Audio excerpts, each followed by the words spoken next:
MP board के कक्षा 10वीं के सभी विद्यार्थी ध्यान दें। आपका हिंदी का प्री बोर्ड का पेपर 16 जनवरी के दिन होने वाला है।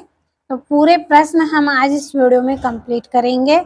आपको मैं जितने क्वेश्चन बता रही हूँ सभी को आप कंप्लीट करें और जो आपका पेपर है वो 75 अंक का है। अगर एग्जाम में आपको 70 या 65 अंक लाना है तो पूरा पेपर आप कंप्लीट जरूर करें। इस तरह के ये निर्देशांक आपके रहेंगे। और पहला प्रश्न है, सही विकल्प का चयन कर लिखिए। पहला है, आचार्य रामचंद्र शुक्ल ने हिंदी पद्य साहित्य को विभाजित किया है। तो इन्होंने कितने भागों में बांटा है? 4 कालों में इन्होंने इसको बांटा है। दूसरा है, परशुराम को व्यंग भरे उत्तर दिए हैं। किसने दिए हैं? लक्ष्मण ने। अगला है, रमीनार्थ प्रतिपादक शब्द काव्य परिभाषा है। जो रमणी यार्थ प्रतिपादक शब्द है यह काव्य परिभाषा है तो किसकी है? पंडित जगन्नाथ की। और संस्कृत पाठ में न्यूटन को कहा गया है तो क्या कहा गया है? न्यूटन को संस्कृत मानव इनको कहा गया है। और क्रिया विशेषण में विशेषता बताई जाती है तो इसका आंसर रहेगा क्रिया की। और भोलेनाथ और उसके साथी अपने घरौंदे के किवाड़ बनाते थे तो ये आएगा लकड़ी से किवाड़ बनाते थे। और अगला प्रश्न है आपका, रिक्त स्थानों की पूर्ति कीजिए। पहला है, डेडेस कविता का फागुन की मादकता को प्रकट कर रही है तो इसका आंसर रहेगा उत्साह।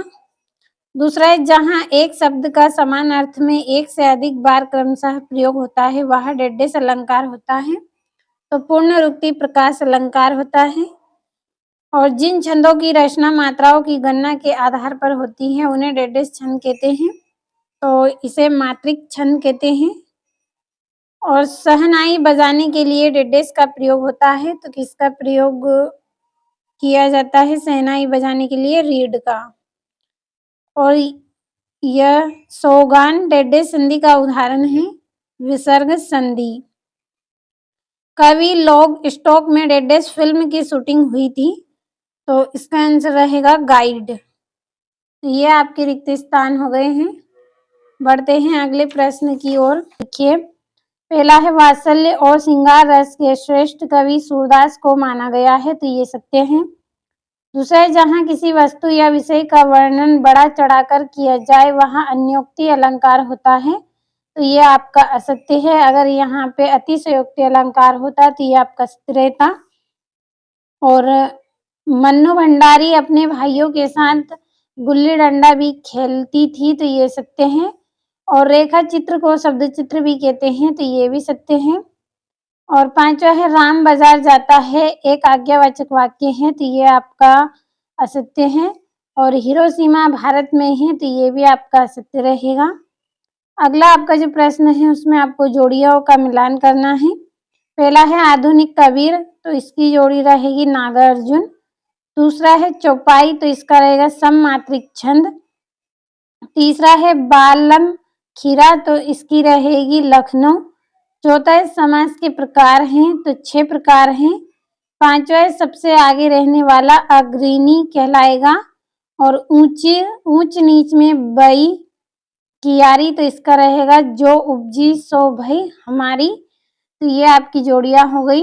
अगला प्रश्न है, निम्नलिखित प्रश्नों के उत्तर एक वाक्य में लिखिए।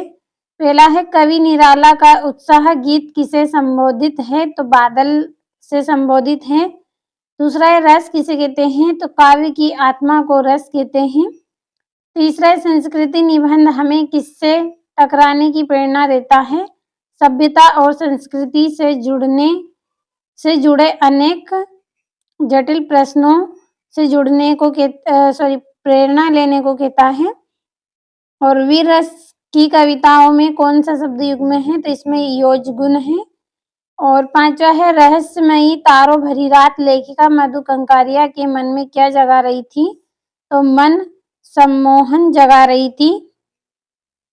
और लेखक अज्ञे ने हिरोशिमा कविता कहाँ बैठकर लिखी थी तो रेलगाड़ी में बैठकर लिखी। और यहाँ से ये आपके 2-2 अंक के प्रश्न हैं। कंप्लीट अच्छे से करिए आप इन प्रश्नों को। रीतिकालीन काव्य की कोई 2 विशेषता आपको लिखनी है। तुलसीदास अथवा जयशंकर प्रसाद की काव्यगत विशेषता निम्नलिखित बिंदुओं के आधार पर आपको लिखना है। 2 रचना, भाव पक्ष, कला पक्ष। 8वां परशुराम ने सहस्त्र बाहु का वध क्यों किया था, लिखिए। कवि नागार्जुन ने फसल को 1000 खेतों की मिट्टी का गुणधर्म क्यों कहा है, लिखिए। और महाकाव्य और खंड काव्य में 2 अंतर आपको लिखना है। दोहा छंद के लक्षण उदाहरण सहित।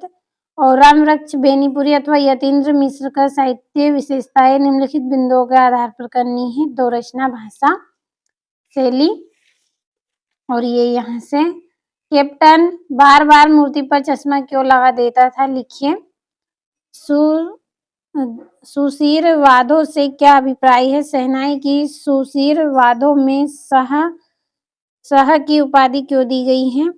और 16 में वाक्य के लिए एक शब्द प्रयोग करना है, पूरब की ओर बहने वाली हवा और जिससे बांटा न जा सके। 18वें में संदर्भ प्रसंग व्याख्या करनी है आपको। इसी तरह से 19वें में भी संदर्भ प्रसंग व्याख्या है 3 नंबर में। और ये यहाँ से आपका 20वां है। हाथ घड़ी का एक आकर्षक विज्ञापन तैयार आपको करना है, जो हाथ की घड़ी होती है उसका। और ये यहाँ से आपका 22वां है, जिसमें जिला की जिलाधीश को ध्वनि विस्तारक यंत्र पर प्रतिबंध लगाने हेतु तो आवेदन पत्र करना है। 23वें में निबंध करना है।